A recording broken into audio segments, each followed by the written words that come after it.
بسم اللہ الرحمن الرحیم۔ ہم پر آنے والی مصیبت اللہ کی طرف سے آزمائش ہوتی ہے یا پھر ہمارے گناہوں کی سزا۔ قرآن کریم میں ارشاد ہے، اور تم پر جو بھی مصیبت آتی ہے وہ در حقیقت تمہارے اپنے ہاتھوں کی کمائی یعنی اعمال کے سبب آتی ہے، اور تمہاری خطاؤں میں سے تو اکثر کو وہ معاف کر دیتا ہے۔ دیکھو، قرآن میں 3 جگہ پر اللہ تعالیٰ نے ہمیں بتایا ہے کہ کسی انسان پر کوئی مصیبت آنے کی کیا وجوہات ہوتی ہیں۔ یا تو وہ اپنے ہاتھوں کی کمائی کی وجہ سے آتی ہے، یا لوح محفوظ میں درج ہوتی ہے، یا پھر وہ اللہ کی مرضی سے آتی ہے۔ سورہ تغابن میں اللہ کریم کا ارشاد ہے، نہیں آتی کوئی مصیبت مگر اللہ کے حکم سے، اور جو کوئی اللہ پر ایمان رکھتا ہے وہ اس کے دل کو ہدایت دے دیتا ہے۔ یہاں اللہ تعالیٰ فرما رہے ہیں کہ کسی پر کوئی مصیبت نہیں آتی مگر اللہ تعالیٰ ہی کی مرضی سے آتی ہے، تاکہ جن لوگوں کے دل میں ایمان ہے ان کو ہدایت دے دے۔ جو لوگ اللہ پر ایمان رکھتے ہیں وہ اس آزمائش کو آسانی سے پاس کر لیتے ہیں، کیونکہ حضور پاک صلی اللہ علیہ وآلہ وسلم نے ہمیں بتایا ہے کہ جب کسی مومن کو ایک کانٹا بھی چبھتا ہے نا، تو اس کے بدلے میں اللہ اس کے کئی گناہ معاف کر دیتے ہیں۔ یعنی مصیبتیں اللہ کی طرف سے آزمائش بھی ہوتی ہیں اور مومن اسے پاس کر لیتے ہیں۔ اب ہم تھوڑا سا اور ایکسپلین کر لیتے ہیں۔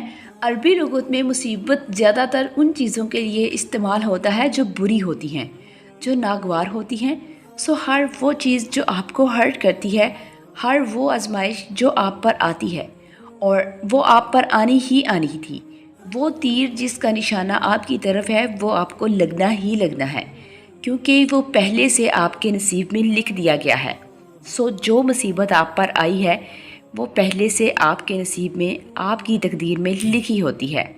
اب ہمیں کیسے پتہ چلے کہ یہ مصیبت جو آئی ہے یہ آزمائش ہے یا پھر سزا؟ تو سنو، آزمائش اور سزا اکثر حالات میں بالکل ایک ہی طرح دکھتے ہیں۔ جیسے اگر کسی بچے نے چوری کی تو اسے سزا کے طور پر تھپڑ مارا گیا، لیکن کوئی بچہ اکیلا کھڑا ہے اور کوئی اسے آ کے تھپڑ مارتا ہے تو اس کی کوئی غلطی نہیں تھی، لیکن اس میں ایک سبق تھا، اور وہ یہ تھا کہ آئندہ کسی اجنبی کے پاس نہیں جانا۔ دونوں میں جو مصیبت آئی وہ تھپڑ تھا، دونوں کا رزلٹ بھی ایک جیسا تھا، تھپڑ کے بدلے میں درد ہونا، لیکن آزمائش میں ایک سبق تھا۔ یعنی جو آزمائش ہوتی ہے نا، اس میں ہمیشہ ایک سبق ہوتا ہے، وہ ہمیں کچھ سکھانے کے لیے آتی ہے، جبکہ سزا میں بدلہ ہوتا ہے، گناہوں کا بدلہ۔ اور پھر گناہ کے بعد سزا ملنا ایک ہنٹ ہوتا ہے کہ خود کو گناہ سے دور کر لیا جائے، اس میں ڈر ہوتا ہے، خوف ہوتا ہے، اور پھر اگر گناہ سے توبہ کر لی جائے تو وہ سزا بھی ختم ہو جاتی ہے۔ اسی طرح اللہ کی طرف سے بھیجی گئی آزمائش میں بھی ہمارے لیے سبق ہوتا ہے، اور وہ ہمارے پاس ہمارے پوٹینشیل کے حساب سے بھیجی جاتی ہے۔ اللہ کسی جان کو اس کی طاقت سے زیادہ نہیں آزماتا۔ اللہ نے نبیوں کو بھی آزمایا، بلکہ اس دنیا میں سب سے زیادہ اللہ نے اپنے نبیوں کو ہی آزمایا ہے۔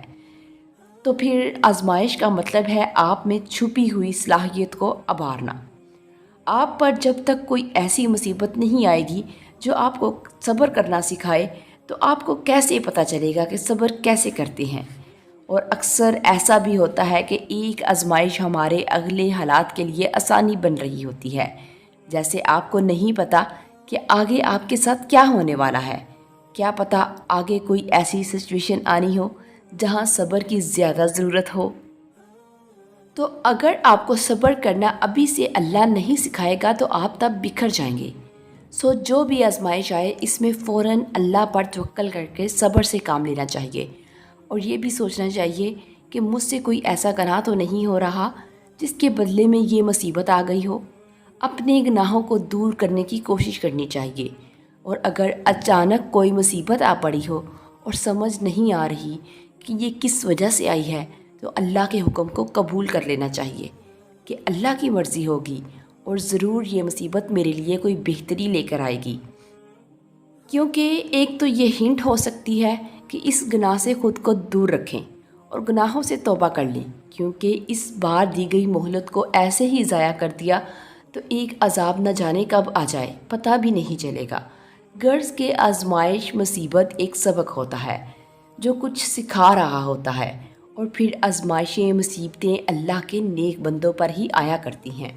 اگر اس پر صبر کیا جائے تو دگنا اجر ملتا ہے۔